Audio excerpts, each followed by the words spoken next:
We are live, and today we're going to talk about northeast suburbs of Austin. We're going to review Pflugerville, Georgetown, South Georgetown, East Round Rock. We have a bunch of neighborhoods to review and look what's going on there. Let's start.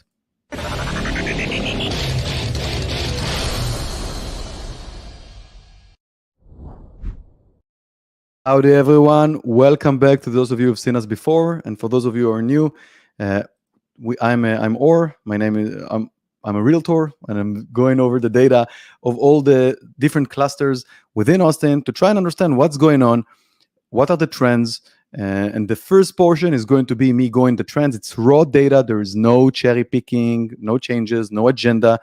And after the raw data portion, we're going to go into the tool, and we can run queries. So if you want to know anything about your own neighborhood, if you want to know about anything else, you can just ask, and we can see, and we can review it together. So I hope that it's going to help you. Today, we're going to talk about the northeast suburbs. Basically, like I mentioned earlier, Pflugerville. Here it's like this portion of Hado. Most of Hado is actually excluded from this live stream, but this area next to Siena is still this is Siena. It's still available. We're going to look at Forest Creek, Forest Ridge, Chandler, and Teravista. And let's start with the market trends. So what have we seen in the northeast? We have seen the volume being relatively stable. We have like a dip in January and February. Makes sense. But the inventory throughout, we can see it's kind of similar. And we are getting back to more inventory. But even though that we are getting like a higher trend here, and you can see the other contract, we still see a reduction in April compared to March. So even in the northeast suburbs, we see a bit less contracts right now. Sellers are not super inclined to move if they don't have to. The median sales price decreased by 30 grand from October to April. So the market did take a hit, but it is kind of interesting to see that the price per square foot has been increasing a bit, but I know that there's kind of a big hit in this area. So we went from, in October, like 2018, closed price per square feet. We're back now, 220, so similar prices as October, but there was a big dip. We went all the way to 200. And if we're going to look over the past year, if we're going to look at the last 12 months, we will see even a bigger dip. When we go to the tool, I will show it to you and see what's the overall reduction, because some of these areas took a big hit when the interest rates started to go up. We are still below close price between list price. We are still below, but the difference is not huge. In April, we're seeing just $3 between the list and the close price. Where are the sellers in the quote-unquote delusional factor? The factor that basically says, what are they listing the property for originally, and then how does it go? So in the light gray, in the light red, we're seeing where the sellers listed the property originally compared to where they closed. So we can see in October a gap of $26,000 and an overall change of, what is it? I think it's 94%. So up until 10% difference between where they originally listed it and what they closed for in December. But now, as we are progressing into April, we're seeing this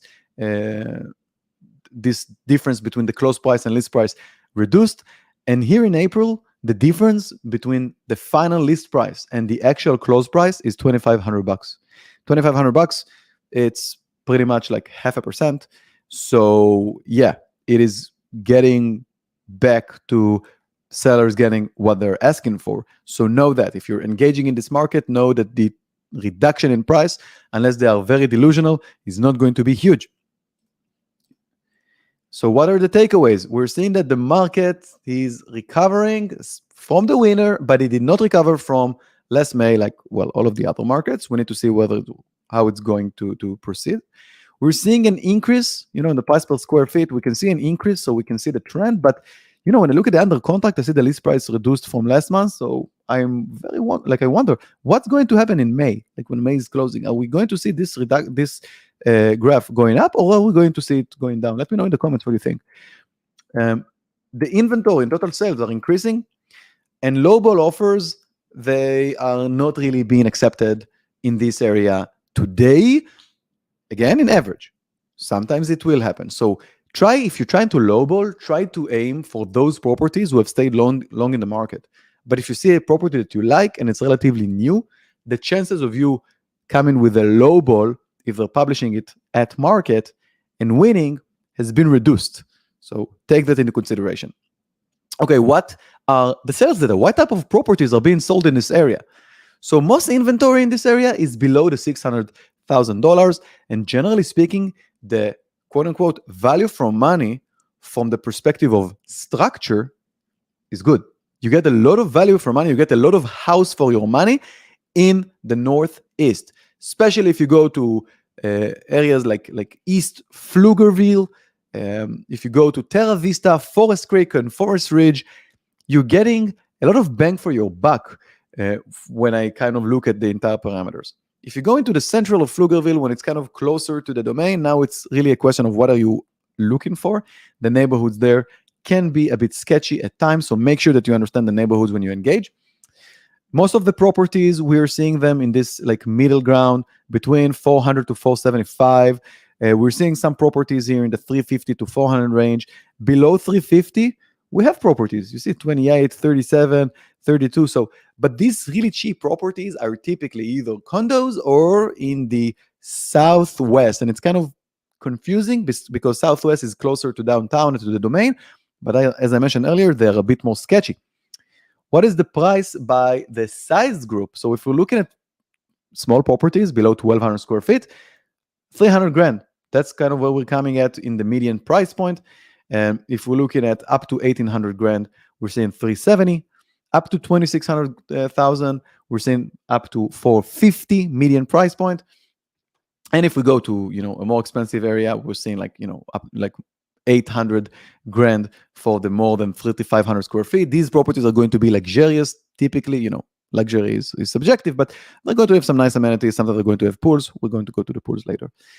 The average price per square feet, look at this, $200. Like I mentioned earlier, a bunch of value from a structure to sales price proposition. But remember, real estate is not just the structure, it's also the land, the location. So make sure to factor that in.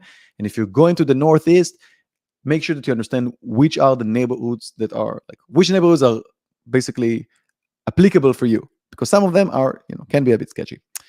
Okay, so looking at the properties sold per square footage, we can see that most of the properties, like the inventory that was sold, was in the middle section. So most of the properties are going to be between 1,800 to 2,600 square feet. Then we can see that around it, like up to 3,500 and down to 1,200, we have some more properties. And then the really small or the really large properties, we barely have any. So the majority is the bread and butter for this area would be the 18 to 2,600 square feet. Number of bedrooms, typically 3 or 4 bedrooms. We have some 5 bedrooms, not a lot, and we barely have less than 2. When we go to downtown, we're going to see a bit more of these. What about the lot size? So acreage is kind of rare. You can see that like more than 1 acre, 3 properties under contract, 1, 4, you don't really get acreage. More than third of an acre is also relatively rare, but you can get some. The bread and butter is the 0.2 acres and below. So that's what you should expect to be getting. You can also see that the price per square feet increased significantly when we look at acreage, and it makes sense. If you don't have a lot of land, if it's more scarce, then it's going to be more expensive. Looking at houses with the pools, we can see that houses with pools sell for an average price per square feet of about like $15 more. You don't get many. 14 houses out of a total of something like 190 houses. So less than 10% of the property sold has pools in April. Same goes with March. So if you're looking for a property with a pool, you don't have many. If you find a property with a pool that you like in the Northeast suburbs, factor that in and decide how to engage. Properties sold by age, most of them are in the 2000s. As you can see, most of them are there. And we do have new construction and, not a little amount of new construction, quite a lot. So new constructions, like 2,000 plus, right? 2,000 plus new construction, you don't really get very old properties. And you do have some that were built prior to the 90s, typically in the southwest area. So the takeaways, they're more affordable than pretty much all the other regions that we're going to look at in my series. There's a wide range of property sizes, so you can kind of pick what is it that you're looking for. But if you're trying to go to the pools or to the really large properties, you don't have many. And a lot of them are investment grades, and a lot of them are good starter homes. So consider it if you're considering to invest in Austin and you think that this area is going to appreciate like a lot of other areas in here. Maybe this is a good area for you, but make sure to look at the tax bill. Should I add the tax percentage to the list? Let me know in the comments if you're interested in this metric as well. So with that out of the way, let's go to the tool and see if there are anything that I can show you. If you have any questions, anything that you want me to display, please ask in the comments, whether you're on Facebook or YouTube or wherever you are. We can see everything. So for me, for example, I think that the Blackhawk area is interesting, but the one thing that is kind of hard is that this zip code contains too many neighborhoods. So you're going to see too many too much houses there. It's kind of weird, by the way. The zip codes have a bunch of different grade of properties in this area. I was trying to kind of slice and dice and understand how to go about it, but it is hard. If I am looking at it and I'm trying to see, okay, what is going on from like a 12 months perspective, I wanted to show it to you earlier, actually. So let's update the database. There's so much data here, so it's going to take it a moment to update. But I've noticed that this area took quite a big hit, and I want to look at it from a data perspective. So if we're going from all the way from 247 down to 202, 202, 247, okay, 20% hit. That's not the worst that I've seen. I've seen actually other areas that took a larger hit. And right now we're at 2020. So if I look at 220 compared to 247, so right now, so we dipped all the way to 20% compared to the highest price point, and now we're back to 10% under the highest price point. So this area is actually recovering rather well. I think that is interesting. So Reshef, if you look at this, remember this. This is going nicely. We can see that we have properties that sold like the median price point at 500 and go all the way down here.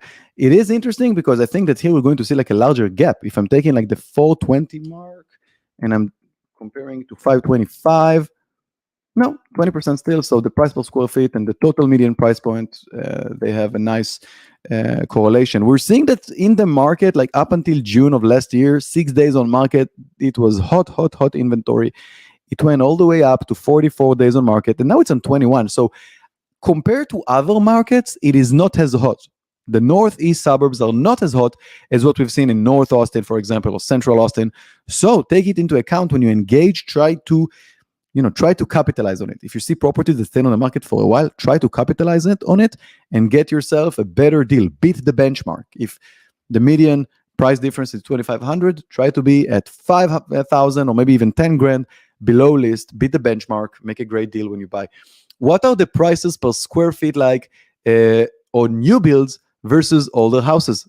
This is a great question. I love it. Thank you for asking this. So let's look at this. Let's look at the new builds compared to older houses. And let's see do I have like a way to just show it easily, or do I need to slice and dice the data? I'm thinking real quick on my feed.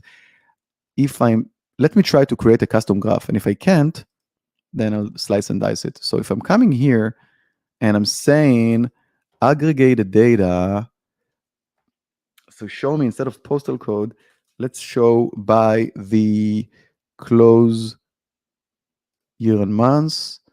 And I want to group by year. That's what I want to group by, right? So year built. I need to cluster it to make it a bit. Let me remove the listing. Let me remove the days on market.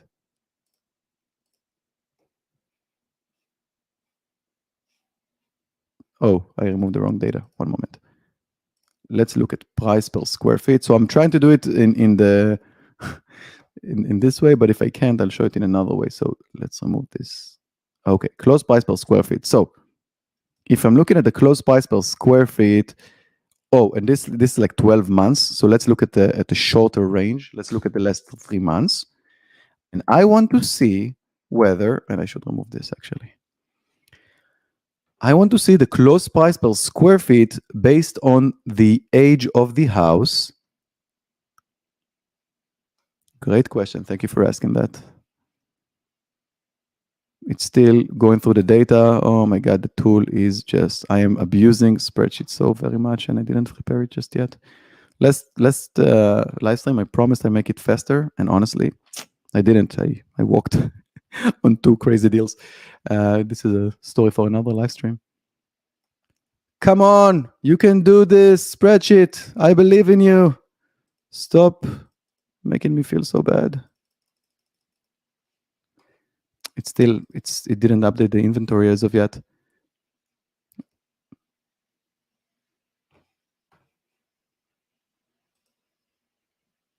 In the meanwhile, if you have any other question, please ask. So, and bear with me.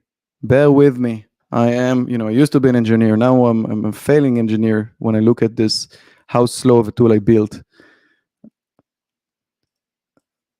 Realtors, we just, I can't, maybe I'm more of a realtor than a programmer now.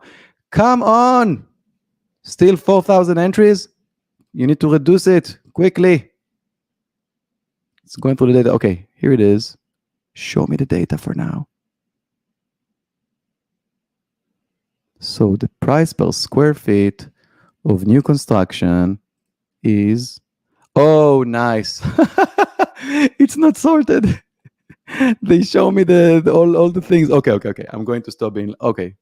I will try to stop being lazy because it shows me, instead of sorting it shows me all over the place. So that's definitely not helpful. So, well, here's a graph that you can't that you can't do anything with.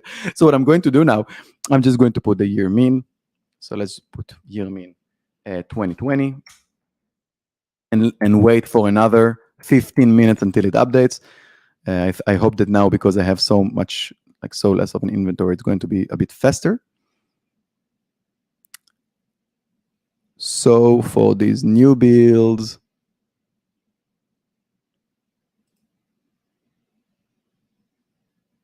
now it's basically dying on me. You can do it, spreadsheets. We believe in you. Okay, are people more likely to buy older homes or new builds? That's a good question.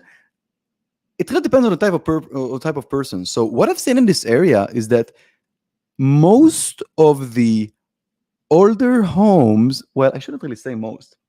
Some neighborhoods that have great schools don't have new builds there, right? And some areas with new builds have really bad schools.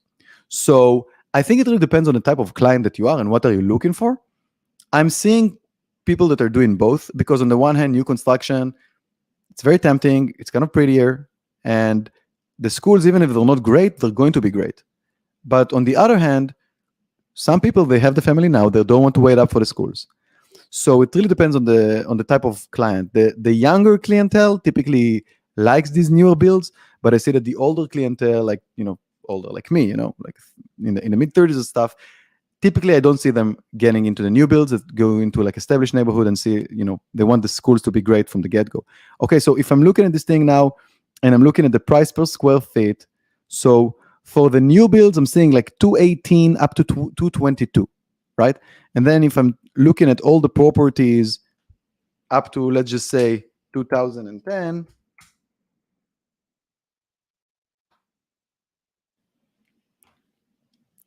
by the way, another thing that would be interesting is actually to slice it, to look at the new builds by their schools, and how do they price by their schools. That's something I should show. So I'll check it out in a moment.